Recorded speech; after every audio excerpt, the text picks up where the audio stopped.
Hola a todos, bienvenidos al análisis de casos de ética de la publicación. En esta presentación voy a abordar un grupo de casos prácticos, todos de la vida real, que han ocurrido en distintas partes, incluyendo la Facultad de Minas.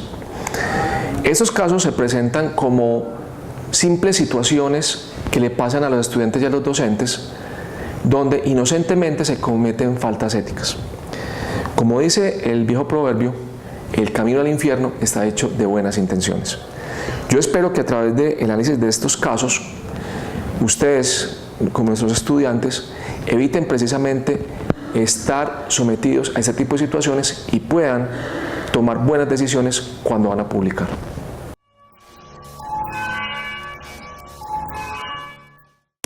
En este primer caso tenemos una asignatura de posgrado en la cual un docente coloca como evaluación final la elaboración de un manuscrito.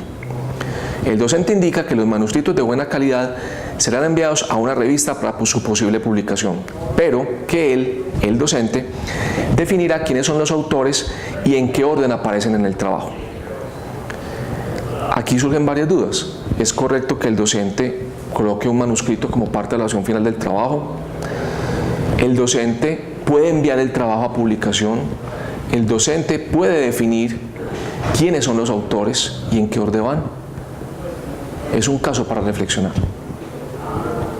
Bueno, analicemos entonces la situación. No está mal que el docente coloque el manuscrito como un trabajo final para una asignatura.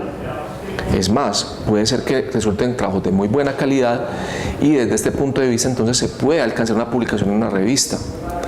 Sin embargo, el problema surge cuando el docente dice que él se reserva el derecho de definir quiénes son los autores.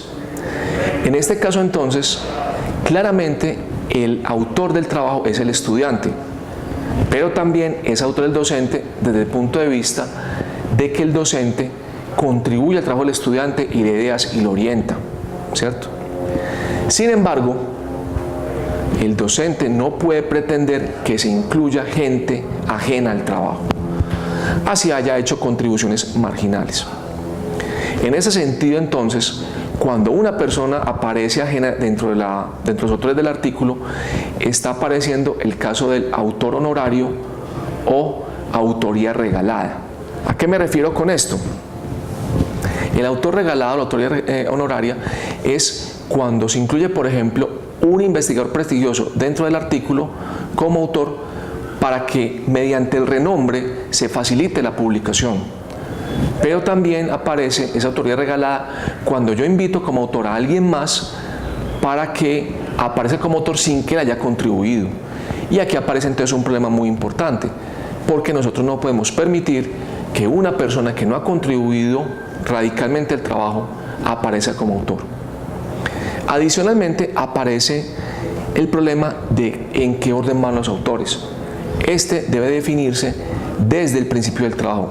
Por ejemplo, en mi caso particular, con mis estudiantes de maestría y doctorado, yo siempre aparezco como último autor del trabajo, ¿cierto? Y es una regla que yo coloco desde el principio. Entonces viene una duda muy importante, y es ¿qué da derecho a que una persona aparezca como autor?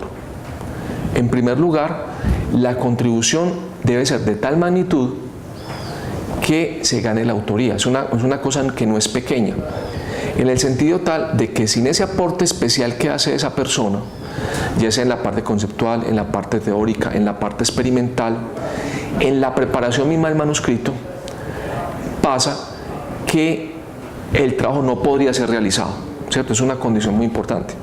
Y hay también que distinguir quiénes son las personas que contribuyen y que hay que agradecerle en los agradecimientos a las personas, pues como tal. En este caso entonces, hay contribuciones menores al trabajo. Por ejemplo, una persona que realiza el análisis de laboratorio para hacer después el trabajo investigativo, la persona que recolecta la información de internet, etc. Eso no es suficiente para que la persona se gane la autoría. Pero si, por ejemplo, yo postulo un modelo nuevo, hago un ajuste como tal dentro de un modelo, tal que sin ese ajuste no hubieran resultados, ¿cierto? Yo me gano el derecho a la autoría.